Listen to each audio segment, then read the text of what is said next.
Good afternoon, everyone. Welcome to the Arizona Water for All's Network webinar series.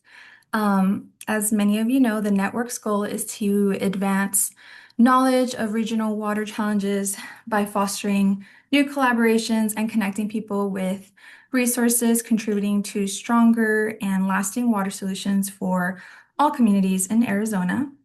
And this is how the monthly webinar series came to be as an inclusive space to gather online, which now happens every second Wednesday of the month. My name is Nieves. I am the Arizona WaSP Program Specialist at Water for People. I work very closely with the network to ensure that we have these avenues of connection. This is a casual virtual lunch chat, so feel free to eat your lunch as we listen in, drink your coffee. When we have space to eat together, I believe that is when we best learn from each other and can form strong partnerships. Throughout our session, you will see links and resources in the chat to stay involved and connected beyond this webinar. And feel free to introduce yourself in the chat as well. Today, we will be hearing from researchers looking at various aspects of water leadership through a regional landscape analysis in Northern Arizona and work with tribal water experts on the Colorado River. So we have with us Dr. Lucero Radonic, Director of the Water Society and Policy Lab at Northern Arizona University, or NAU. We have Miriam Nelson, an assistant researcher and our Arizona Water for All program coordinator out of Northern Arizona University. We have Mariessa Fowler, a recent student graduate of NAU and current assistant on Northern Arizona Water Leadership Institute's planning team. We also have Dr. Lisa Hardy at NAU. So they will present for about 10 minutes each to ensure we have enough time for Q&A at the end. So with that, I will hand it off to our presenters to get started, and feel free to further introduce yourself as feels comfortable to you. Sounds good. Thanks for the introduction, Nieves. My name is Lucero Radonic, as Nieves said, and I'm a professor at NAU, where I'm affiliated with the Anthropology Department and the School of Earth and Sustainability. And I'm also the Northern Arizona lead for Arizona Water for All. So Nieves asked me to begin today by giving you a quick overview about the work that we have been doing up here as like on the mountains, as compared to Phoenix and Tucson. So I just wanted to provide a quick overview. This is a list of some of our research projects that have been affiliated with Arizona Water for All. And you can see them. I will not read them, but I also wanted to share with you this image, which has many of our researchers. You see Dr. Ashley Day and Dr. Diana Calvo, who are not here with us today. And then you see Dr. Hardy, who's going to be sharing her work, and myself. And then many undergraduate and graduate students who have collaborated in many different capacities in these research projects. The really fun thing about the work that we have been doing is that these projects talk to each other. They have inspired each other.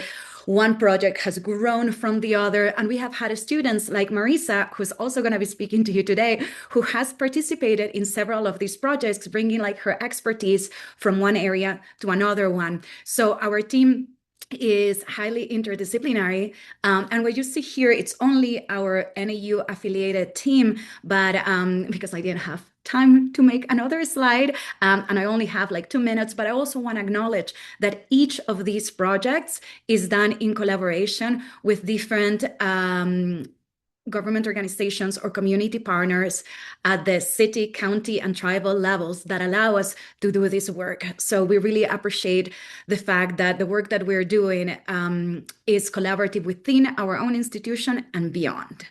Okay, so now I'm gonna switch hats and talk to you about one of the projects that we're doing at the Water Society and Policy Lab, which is our water hauling project.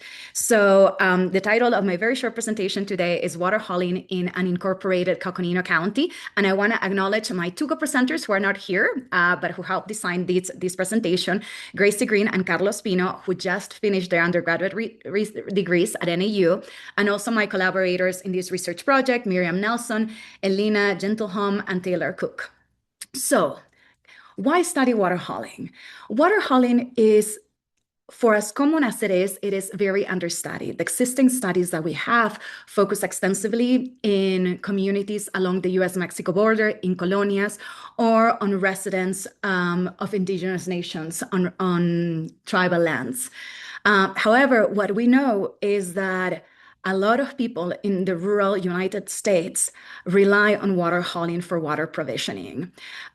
We are located in Flagstaff, Arizona, in Coconino County, which is like the second largest county in the United States. And it's a county that it is very with dispersed populations across, with lots of unincorporated rural communities, many of which are not connected to a centralized water system. This is also an area where the water table is very deep, so drilling a well is extremely expensive. So people are increasingly moving into this area and relying on hauling water, bringing water from water pumping stations, for example, into their homes. So we were trying to understand better what is happening in this region. So these are our two main research questions.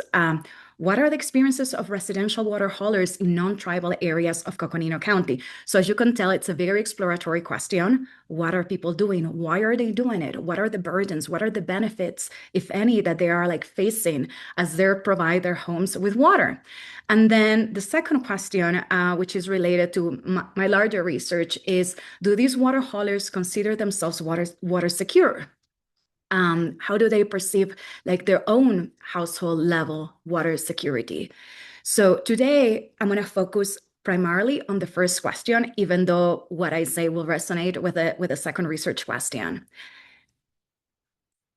Oops.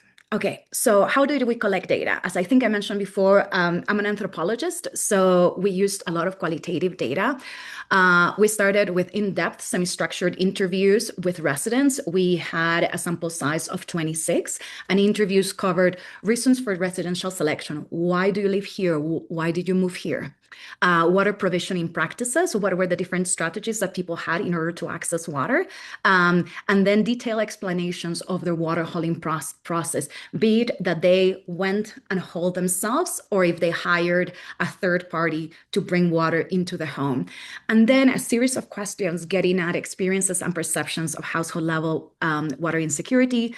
Yeah.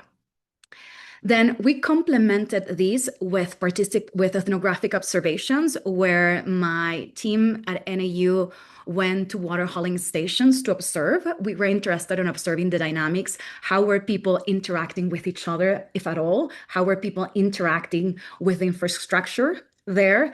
Who were the people that were coming? So we conducted what in anthropology we call informal interviews, asking people a few questions, letting them tell us about their experiences. And we also used this opportunity for participant recruitment because one of the challenges that we faced working in rural Coconino County was participant recruitment. And I should say here that we're extremely grateful to the city of Flagstaff who was interested in this project and gave us permission to do observations at their city-run potable water hauling stations. Okay, so how do we analyze the data? So we have all of these interviews, in-depth conversations with people. How do you identify patterns across individual interviews? In this context, we use what is known as rapid group analysis process, or RAPGAP for short, which is basically a very quick is an exaggeration. It's not that quick, but it's an effective method that allows teams of people to collaborate in the process of identifying themes in qualitative data. So you identify themes through this collective process, and I can answer questions about that in the Q&A. I'm not going to go in depth here. So what did we find? Let me start a little bit with the demographics so that you know who were we talking about. As I said before, we were working in non-tribal areas of Coconino County. And from our participants, 87% had these as their primary residence. The other 13% were people who were living, many of them in the valley, and coming up here during the summer. Over 90% of our sample were white, non-Hispanic white.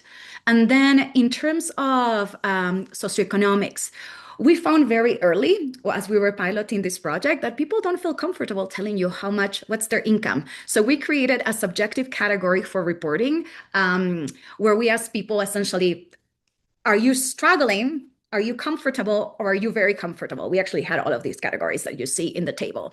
And what we found is that over 60% saw themselves as financially comfortable, right? And we had small definitions of what that meant. You're able to pay your bills and set a little bit of money on the side for savings. Okay, so this is the demographic. And it's important because it's important to recognize who are the people whose experiences we are relating here.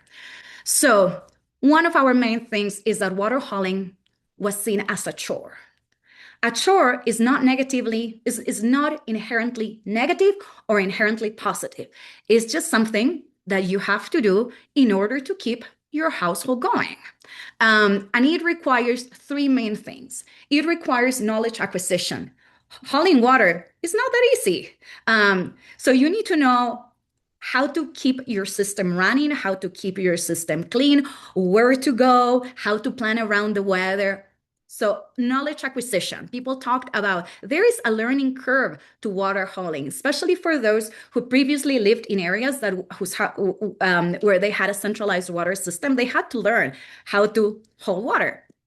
The second one is that it required behavioral changes. How do you live with a limited amount of water in the household? You need to adapt your habits to the reality of the water. How often do you do laundry? How do you handle the dishes? How do you communicate your limited water supply to your guests so that they don't empty out the tank during a weekend visit?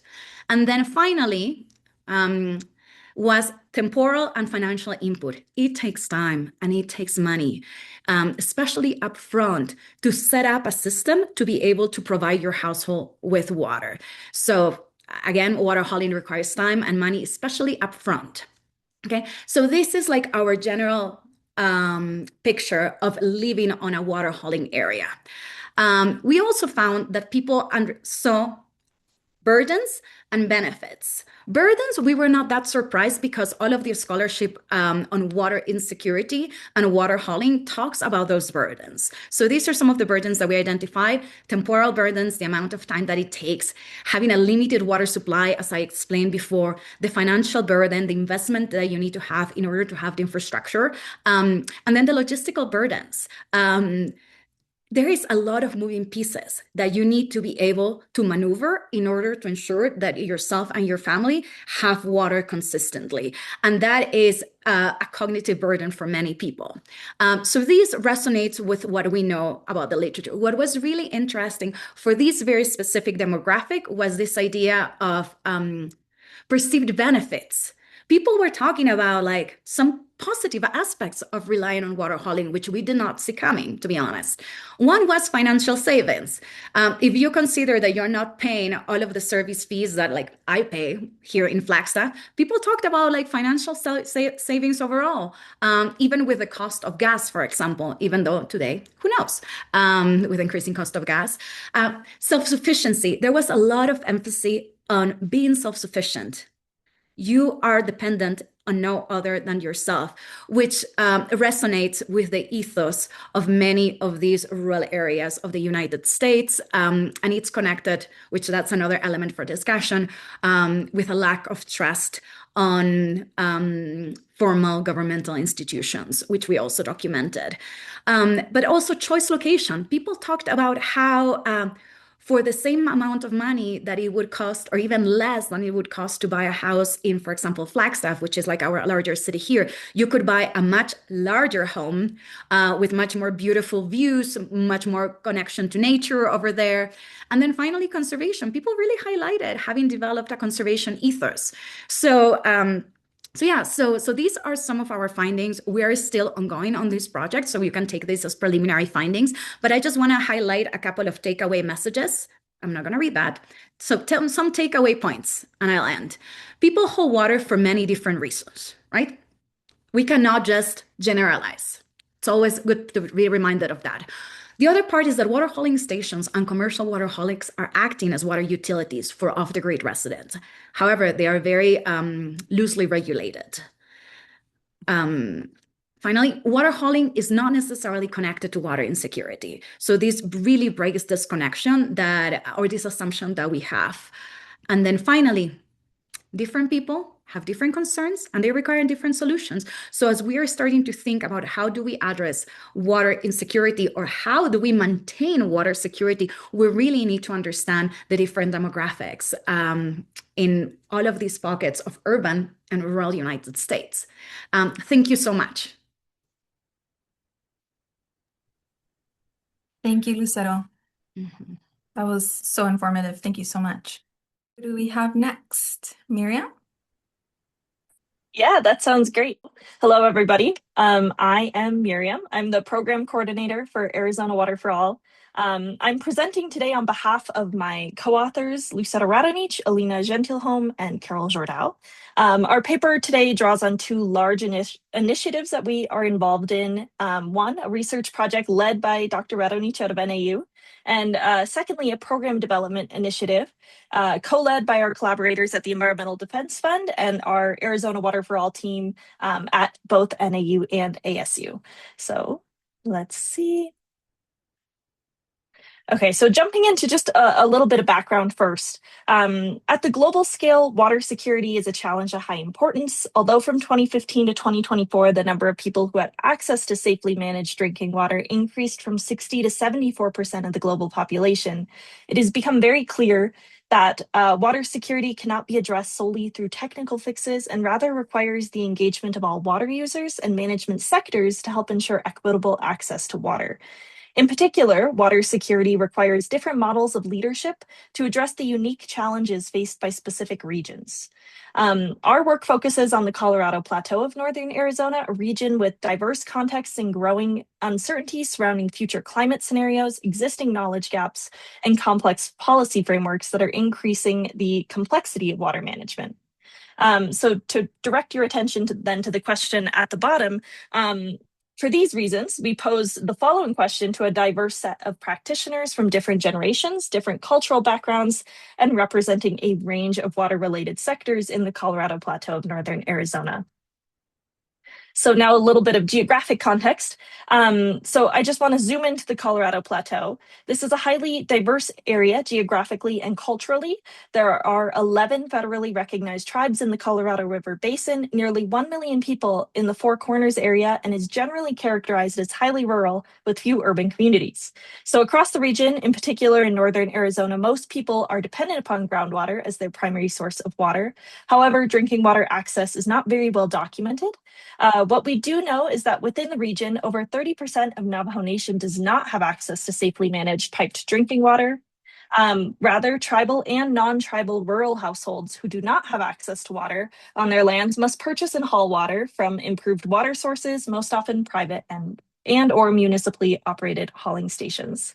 So then additionally, the Colorado Plateau of Northern Arizona is characterized by polycentric water governance, where authority is distributed across federal, state, tribal, municipal water district, and private actors. In these contexts, effective water leadership in the region requires navigating legal complexity, historical inequities, and competing water demands while fostering trust across long-standing political divides.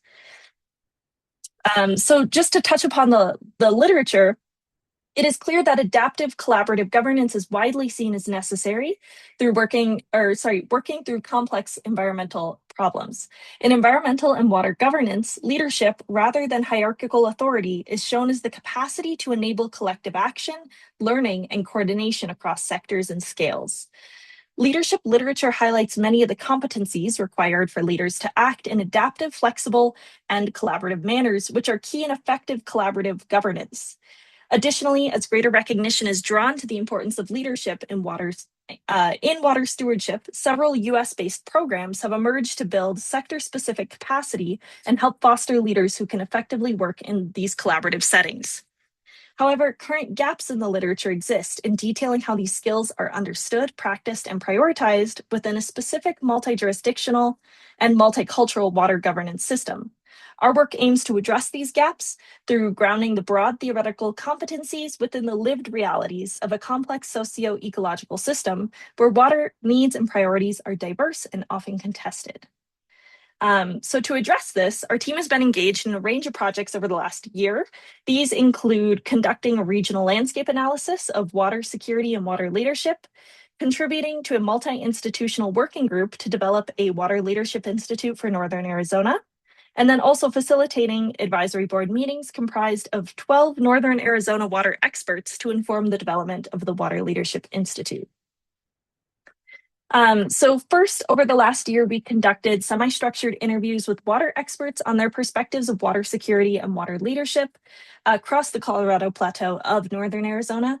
In order to engage with the diverse perspectives of different sectors, we employed purposive sampling to speak with folks from the sectors presented here. Parallel to the regional landscape analysis, we are part of a team bringing a pilot Water Leadership Institute to Northern Arizona. The Water Leadership Institute is currently in the final stages of being tailored to the specific needs and strengths of the region by our working group and advisory board, and also the findings of the regional landscape analysis. And throughout this development process, we took detailed notes on the proceedings and on the findings of the working group and advisory board meetings. Just briefly, I just wanted to highlight that we're part of a team with members boasting a range of expertise and experiences, and our partners are right here displayed. So through the development process of the Water Leadership Institute, we elicited individual and discussion-based insights from a multi-sectoral 12-person advisory board assembled to provide input on skills and knowledge areas based on their expertise. So now, as kind of in this image, I just want to highlight this figure in the background. So we developed this bubble map over the course of many months, in which it has seen many iterations. The skills presented here were derived from thematic analysis of our regional landscape analysis interviews. And then that image that you previously saw in that in-person advisory board meeting, we projected this figure onto the wall and asked advisory board members to choose 2 themes that you believe matter most for water leadership in Northern Arizona. And then they voted after that with 2 sticky dots on this projection. The top 3 skill areas that emerged were cross-sectoral collaboration, dealing with uncertainty and challenges, and effective communication. The gray bubbles kind of on the periphery here indicate where advisory board members added skills to each category. As we found, relational trust was the underpinning factor in all of these skill areas. So some of these are a little bit more text heavy, so I just want to kind of provide that warning. But for the sake of time, as I go through some of these initial results, we've included just one quote example for each group. So throughout these results, we present kind of the major themes from the regional landscape analysis and informed by the advisory board and working group meetings. So first, practitioners identified what is needed to foster cross-sectoral collaboration. This included coalition building or building bridges across sectors, jurisdictions, and cultural contexts, cultural awareness that speaks to recognizing and adapting to different cultural contexts when working with diverse groups, and external awareness or directing attentiveness to processes occurring beyond one's immediate jurisdiction or sector. And so we just, again, have one example for each of these going forward from our participants, but this one individual said, my personal philosophy is that it takes a village, like it takes everyone working together, everyone being states, tribes, cities, municipalities, etc. And you can't work in a bubble. You have to have the policymakers, and you have to have the water managers, and you have to have the community members all working towards the same goals. So secondly, relational trust was identified as a core component to engage in meaningful work across sectors. To build relational trust, 2 skills were seen as central, and this included collaborative orientation, or reflecting a leader's commitment to seeking out and valuing perspectives and expertise of others to guide water decision-making and action, and then active listening, which included deep, empathetic attention that allows leaders to genuinely understand others' experiences, concerns, and priorities. In regard to collaborative orientation, as one individual noted, she's respectful, she is solution-oriented, attempting to find and bring together diverse perspectives in a solution-oriented fashion. Let's see, I will say, due to the length of this quote, I would just ask that you kind of follow along. Just read through as you have a moment. But to go into, effective communication was widely cited as essential for effective collaborative leadership and building respectful relationships. This included knowing how to use bridging language and also how to translate complex information and materials. So bridging language was what connected, was language that connected folks with their audiences rather than excluding them. And then secondly, in translating complex materials, this was through identifying relevant information and making it accessible to intended audiences. Right. So then particularly salient, as we found within the advisory board discussions, participants noted that leaders must adapt to address unknowns and challenges. To do this, participants cited two practices: creative problem solving and flexibility. In creative problem solving, this was often conceptualized as the capacity to address current challenges while concomitantly making decisions to address future unknowns. And then flexibility referred to leaders changing their thinking processes or stances on water management as they gained experiences, learned about the more complex landscape, and learned from people with whom they work. And then this last group, which or theme that is still kind of in the process of that we're working through, it's developing. Additionally, there were multiple knowledge areas, and they were perceived as essential for water leaders to curate throughout their experiences. So this included water law and policy, Western scientific water knowledge, cultural values of water, and Indigenous water rights and governance.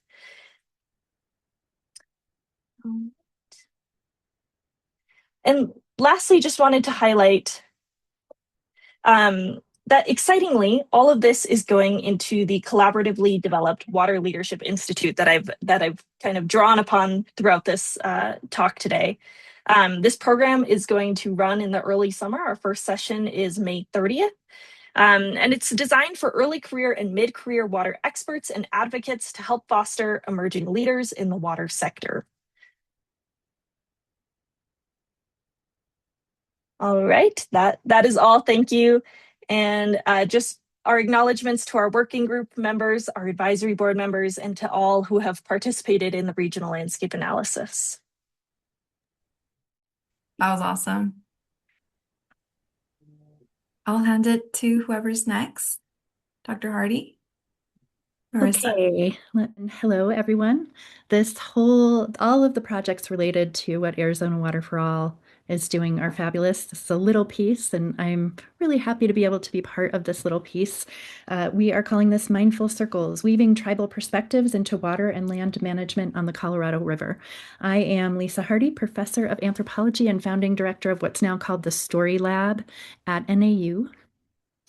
Yeah, hey everybody. She Mariessa Fowler na siya na shashanishle klashchi bashaschain na tbaldine tachini dashache do na don flugoinash eje dashanela akot ego at sananishle do beishagid hoyere nasha.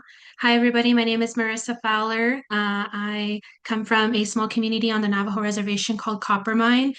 I am continuing my education at NAU through a master's program in environmental sciences and policy, and I will continue to work with Dr. Lucero Radonic.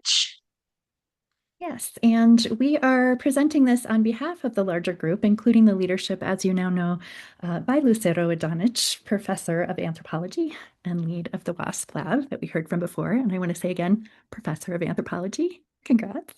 And Eric Stanfield, who's the senior anthropologist at the Navajo Nation Heritage and Historic Preservation Department.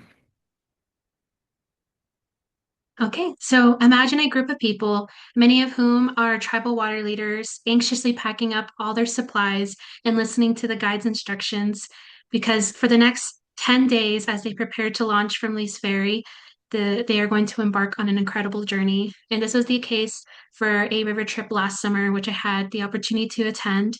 And this resulted in the Mindful Circles approach, which we'll be talking about today.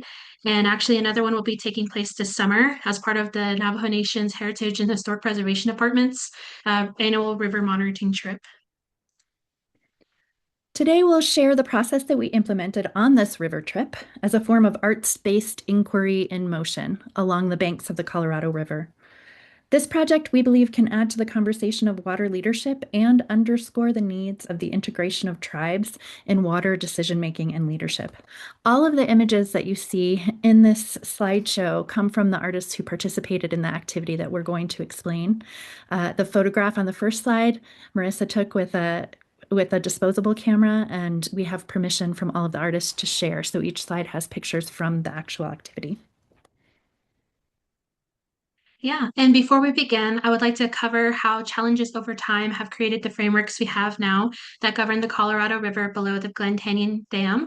And as many of you know, the tribes have historically been excluded from decision-making processes regarding the Colorado River, including the construction of the Glen Canyon Dam and the filling of Lake Powell, which had flooded many access points in historical sites, which has disrupted this connection between Native peoples in the region and the Colorado River. From its construction, Glen Canyon Dam faced increasing pushback due to impacts on native flora and fauna, as well as riparian habitats, riverbank shrinkage, and threats to sacred and historical sites. So, in relation to the major pushback, construction and resource extraction pose significant threats to the river and face increasing opposition amongst many communities, including tribal nations who call the river their home. And all of these issues pose significant challenges for the management of the Colorado River.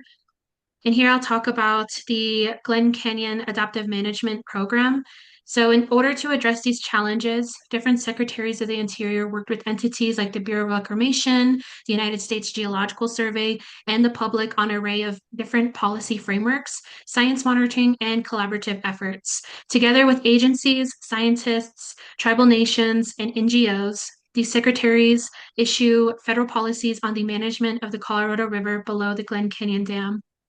And the Glen Canyon Dam Adaptive Management Program is the fruition of a federal policy that ensures the monitoring of dam operations and their effects on downstream resources while advising the Secretary of Interior on the management.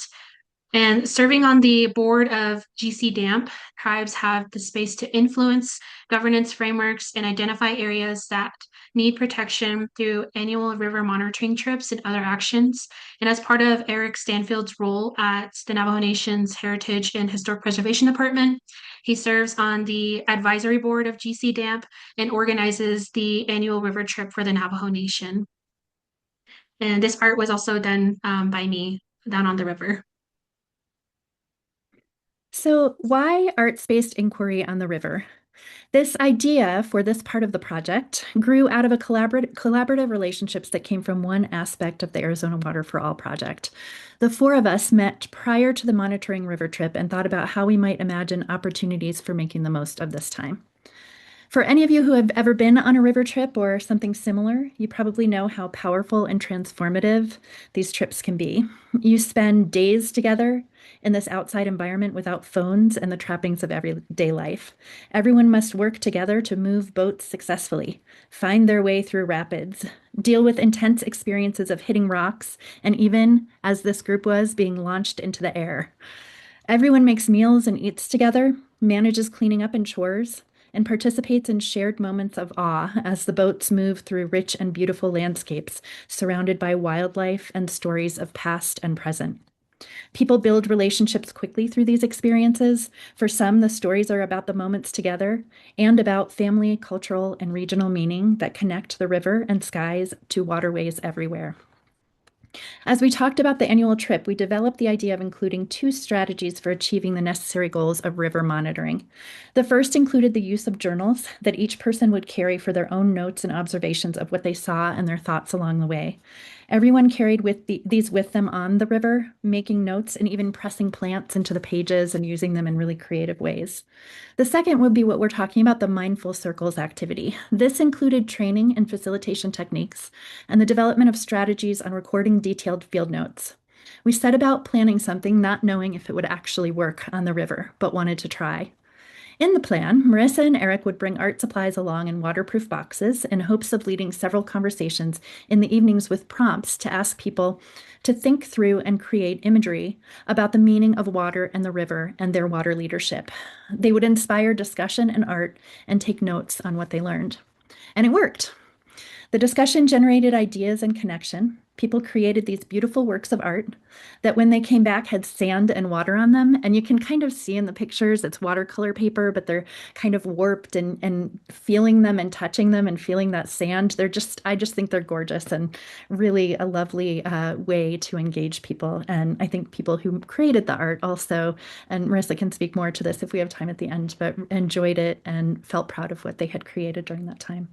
One person even used prickly pear fruit to create pigment, and others used water from the river and watercolors to paint their images. Of course, we're not the first to use arts-based creative inquiry.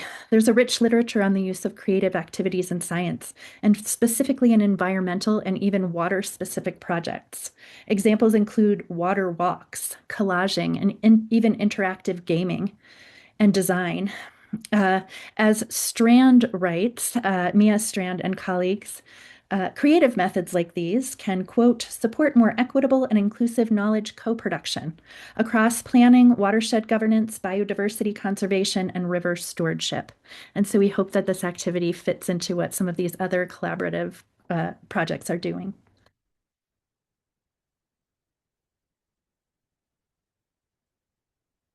Okay. And so, why did we choose to use this strategy when working with Indigenous leaders? Because Indigenous people have an understanding and of the world that is told through storytelling and engaged in imagery and artwork. This activity came with the understanding that the participants would be coming from either an Indigenous background or have a connection to the Navajo tribe. The creation of art has been a way that Indigenous communities have connected for generations, and this activity fosters that connection in mind to culture and spirituality. With that in mind, we found it best to lead an activity that was art based and curated to the environment we would be in, which is along the river for an extended amount of time. This allowed people to engage in a comfortable activity at the end of the day, as opposed to like an interview style collection of responses. This also allowed us to gather every night with our chairs, sitting in a circle and reflecting on what we drew, and people would reflect on others, drawings and thoughts, and it became this larger discussion about the future of the river. And it also challenged, individuals to illustrate their thoughts, concerns, and hopes for the future, which many of them had never done before. So this art was used and later referenced in Eric Stanfield's report for the annual river monitoring trip, which is shared with the larger advisory group of GC DAMP. The process was lovely, as you can see from the art. And the plan, as Mariessa mentioned, is to do it again. And there's going to be a much bigger group this summer. So they tried it, it worked, and they can continue to do it again this year. Some of the ongoing projects that are related are to continue to work with Eric to think about monitoring and develop training and information for people working in water leadership. For example, when people come into this area and are not from the region and start working in water leadership, being able to use some of the insights from this to inform their training and leadership. The project team may also continue to build data sets. So the other projects we heard about are rich in data, and this is still pilot. It in itself created a lot of beautiful imagery, connection, and some information, but isn't quite research yet at this point, but maybe can continue on to the point where there are data sets that can be drawn on for practical implementations. It also leads to community engaged identification of patterns on water beliefs, water leadership, and the continued integration of cultural insights and Indigenous leadership into decision making and management. Some of the images you will be able to see if you come to the upcoming exhibit are water and Flagstaff, and those have some of the content that goes with the images. So one image is a beautiful picture depicting Orion's Belt, and the person who wrote that is an Indigenous artist who said, when I look at the stars, I think, did my ancestors look up at the same stars? And so you can see a little bit more context in that exhibit. And then, of course, Mariessa's master's program in environmental sciences and policy. Perhaps some of this will make its way into that, but that's another piece of this that will continue to grow through Mariessa's ongoing studies. And just the continued integration of mindful circles into this and other projects as relationship building and data gathering for the purpose of ongoing collaborative practices with leaders in water along the Colorado Plateau. So we hope that it will grow in different ways. And we just want to extend our gratitude for the overall project, especially Dr. Radonic and Arizona Water for All, and the Navajo Nation Heritage and Historic Preservation Office, and all of the leaders who took part in the river trip. Thank you. Yeah, thank you, everybody. Thank you so much. That was amazing. I think now we can open it up for Q&A. Feel free to unmute yourself or put in the chat. It's very casual conversation. If you have any questions, comments, and my favorite part, points of collaboration. We've had very successful collaborative conversations happen at each webinar. So I'm excited to see where people see overlap or ways that folks can stay connected. Mariessa, I was wondering, do we want to look at that last slide and show that image? We didn't describe what it is, but I think it's such a cool concept that maybe if no one has questions just yet, we could just point this out. Yeah, of course. So this image was done by a how would I describe him? He was a spiritual leader as well as a chemist from NTUA. His name is Sherwin Curley. He was one of our main people who were giving offerings and prayers and on the river trip. And he had drew this drawing within mind of like being five-fingered beings and five hands kind of representing each of the elements of earth, like water, air, plants, mountains, and so on. And I think it was just a really beautiful kind of drawing to depict like the future of policy and to think about, you know, when it comes to the Colorado River and what we should prioritize as well in terms of like the different elements of earth and caring for it as it is our own. So it's a beautiful work of art that we wanted to include as an idea of like thinking about the future.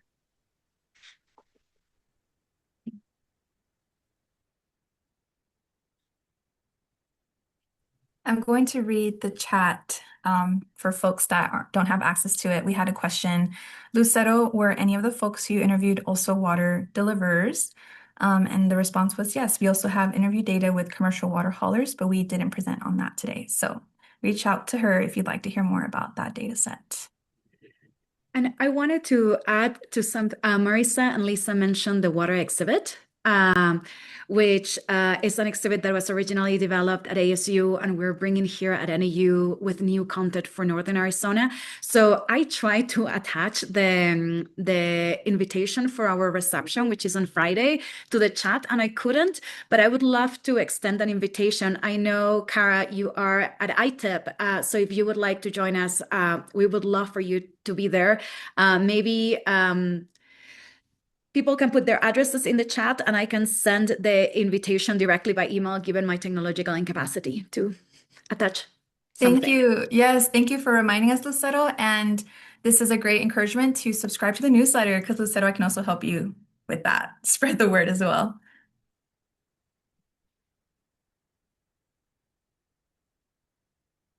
Yeah, I think there's a link, no? Lucero, we can try. I can try to find it as well. There is a link, but the RSVP is closed. But I I can internally tell you, you still can come, even though you're the RSVP. We're getting special membership invitation for joining the webinar. And for folks who see this after the fact, we hope you still go see the exhibit. It'll be open. We have a few questions in the chat as well as Jeremiah's hand up. Jeremiah, if you want to go first, and then we'll go to the chat. Sure, thank you. And thank you all for taking some time today to communicate with us some of the things that you're dealing with, wrestling with, addressing, thinking about. This question is really for all of you that presented, since all of you talked about it to some extent, a little less so for Mariessa and Lisa, but it was still inherent in it. And it has to do with trust.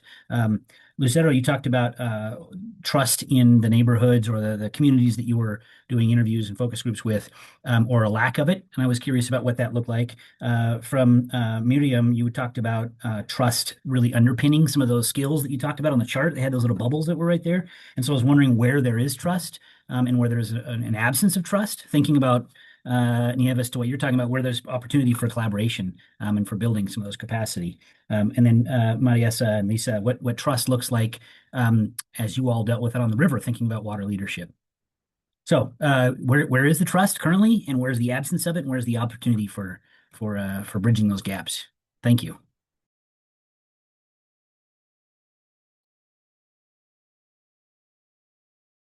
I see Miriam taking notes. So as she takes notes and thinks, I'll give her time to think and step in here. So I think one of the interesting things about this very specific demographic that we were working with is that many people within this group, and not generalizing, are moving to these regions because they really value the idea of self-provisioning. And interesting, we had a conversation not long ago with some folks at the Rotary Wash Club where we were presenting something related to this, is that there is a lot of trust on the water haulers themselves. So if you are hiring a commercial water hauler, there is a lot of trust on these individuals who work with you recurrently. And then on the water stations, even though there's some distrust on other forms of centralized infrastructure. But I wouldn't say that necessarily people are not connected because they distrust the system. They are just not connected because they live in very extensive areas where connection is not an option. Yeah. Okay, I can sort of jump in terms of kind of where trust is present and where trust was not necessarily present. I will say we didn't generally look at distrust, so I can't kind of speak to that necessarily. But I guess what was initially a little bit tricky is that in these advisory board meetings, as could be seen in that bubble map, relational trust was this factor that just kind of appeared across the board underneath all of these broader skill areas. And so like in our more kind of specific conversations with participants, that's where folks really started to talk about what these effective practices for building trust were. And so that's kind of what I had highlighted in this time. And so in absence of these practices, maybe trust is not so robust in these relationships. But we, in terms of kind of like between different leaders and such, folks reference leaders at different scales, but they oftentimes kind of discuss these practices being employed by leaders at all of these scales. So it wasn't necessarily isolated to whether community leader or kind of like political leader of a kind of a higher scale. But I would say generally, and Lucero, please correct me if I'm going kind of off track here, trust and effective communication were really cited as hand in hand. So if kind of we had these practices where what can you do to be a more effective communicator? If those were employed, then trust was really kind of strengthened in these relationships. So I'll just go with that for now. But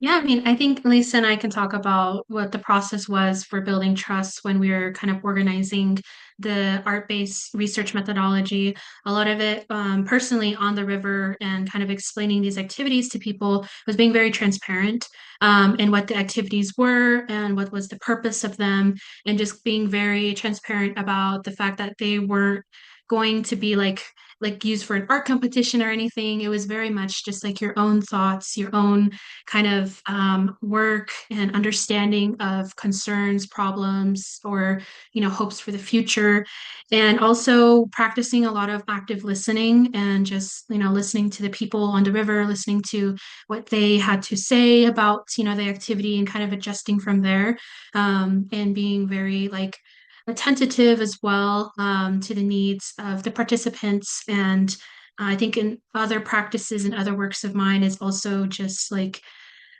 practicing following through on like your actions. Would say if you make a promise or something, following through on it. That's also what we did on the river as well. If I had promised something, or if I had told somebody that I was going to do something, I did it. And that is also just a big thing within like working within Native communities as well, just from personal experience. I love that. I'll also add too that I think that what it sounds like from the experience and from the notes, the building of trust within this group and highlighting the need for Indigenous leadership in water to continue to grow is that if you're talking to someone who's not from this area and doesn't have a personal connection to the water, to the river, to their family, and they come in and look at a river as maybe something just to be managed or something that is about economic prosperity or something like that, that the ability to sit and talk about the relationships with the more than human world. And there was someone on the river who was from a different area, but as Mariessa shared with me, that and in the notes there was this idea that this river connects me also to this area and this person's ancestors who are not from here but are from another area. So this larger connection with the meaning of the river and these moments of awe and this relationship there could indirectly and maybe directly lead to the building of trust among those leaders and among the people who participated in the river trip together. Well, thank you all for responding to that fairly involved question. I appreciate it. Trust is such an important piece of all that we do, and loved hearing about the different perspectives. Thank you. Yeah, thank y'all so much for those responses. If y'all have capacity, we have 2 questions in the chat, so maybe we can get through them quick. First question, was there any analysis on the water quality hauled in any of the events from folks? Short answer, no. We are hoping to get more funding to be able to do that. And I think a month ago, Dr. Diana Calvo, who's also at NAU, presented her work.